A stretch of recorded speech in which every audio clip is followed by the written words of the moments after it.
Think about how many people you know who've tried to get into shape and failed. Think about how many of your friends or family members have started new training programs or new weight loss regimes. Either they're trying to build big muscle or they're interested in losing fat. Either way, they've come to you all excited about their new goals and they show you their program.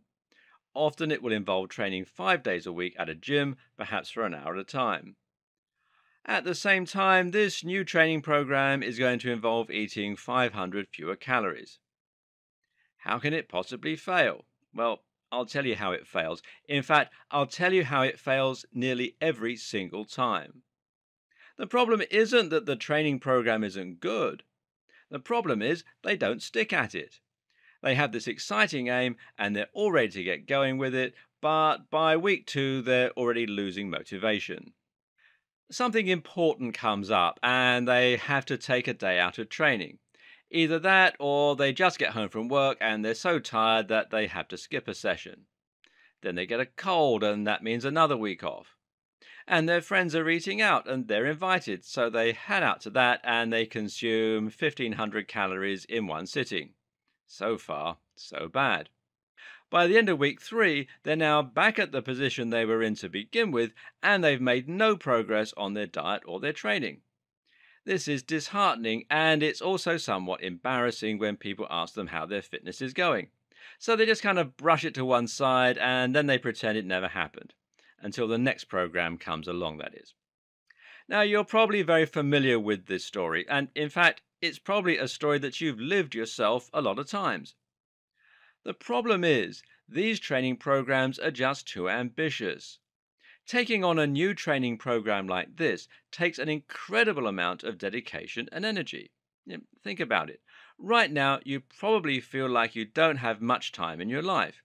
You probably feel rushed off your feet and you probably have very little energy when you get back in the evenings.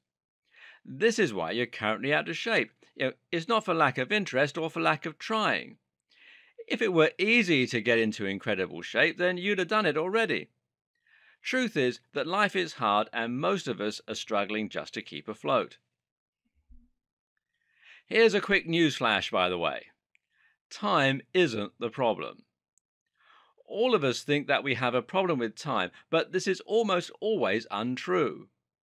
Very often we think we don't have time and that's why we don't get everything done. But if that's true, how come you're able to watch that entire box set of Game of Thrones recently? How come you spent all of last night just lying in front of the television? How come you were able to hit snooze 3 times on your alarm?